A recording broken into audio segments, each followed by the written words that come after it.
বিসমিল্লাহির রহমানির রহিম। সূরা আল মাইদার ৬ নম্বর আয়াতে আল্লাহ তাআলা সালাতের পূর্বে পবিত্র হওয়ার যে বিষয়টি সেটি সম্পর্কে উল্লেখ করেছেন। আয়াত ৬, হে মুমিনগণ, যখন তোমরা সালাতের উদ্দেশ্যে দণ্ডায়মান হও, সালাতের পূর্বে তোমাদের মুখমণ্ডল ধৌত করো এবং হাতগুলোকে কনুই পর্যন্ত ধুয়ে নাও, আর মাথা মাসাজ করো এবং পাগুলোকে টাকনো পর্যন্ত ধুয়ে ফেলো। যদি তোমরা অপবিত্র হও তাহলে গোসল করে সমস্ত শরীর পবিত্র করে নাও।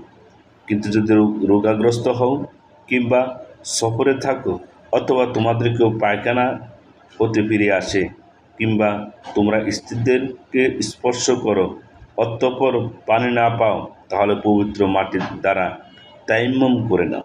তখন তোমরা তা দ্বারা তোমাদের মুখমণ্ডল ও হাত মাসও করো। আল্লাহ তোমাদের উপর কোনো সংকীর্ণতা আনয়ন করতে চান না, বরং তিনি তোমাদেরকে পবিত্র করে ও তোমাদের উপর স্বীয় নিয়ামত পূর্ণ করতে চান, যেন তোমরা কৃতজ্ঞতা প্রকাশ করো। আর তোমরা তোমাদের প্রতি বর্ষিত আল্লাহর অনুগ্রহ স্মরণ করো এবং তার ওই অঙ্গীকারকে স্মরণ করো যে অঙ্গীকার তিনি তোমাদের নিকট থেকে গ্রহণ করেছিলেন। তোমরা বলেছিলে, আমরা শুনলাম ও মেনে নিলাম। আর তোমরা আল্লাহকে ভয় করো, নিশ্চয়ই তিনি অন্তরের কথাগুলোরও পূর্ণ খবর রাখেন। হে মুমিনগণ, তোমরা আল্লাহর উদ্দেশ্যে বিধানসমূহ পূর্ণরূপে প্রতিষ্ঠাকারী ও ন্যায়ের সাথে সাক্ষ্যদানকারী হয়ে যাও। কোনো বিশেষ সম্প্রদায়ের শত্রুতা যেন তোমাদের এর প্রতি উদ্যত না করে যে তোমরা ন্যায় বিচার করবে না। তোমরা ন্যায় বিচার করো, এটা আল্লাহর ভীতির অধিকতর নিকটবর্তী। আল্লাহকে ভয় করো, নিশ্চয় আল্লাহ তোমাদের কৃতকর্ম সম্বন্ধে সম্পূর্ণ ওয়াকিফহাল।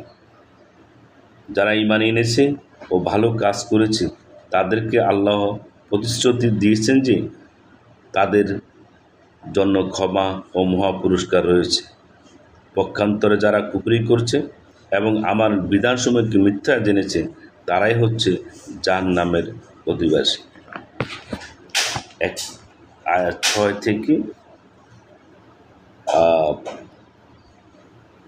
10 আয়াত পর্যন্ত এখানে বর্ণনা করা হয়েছে।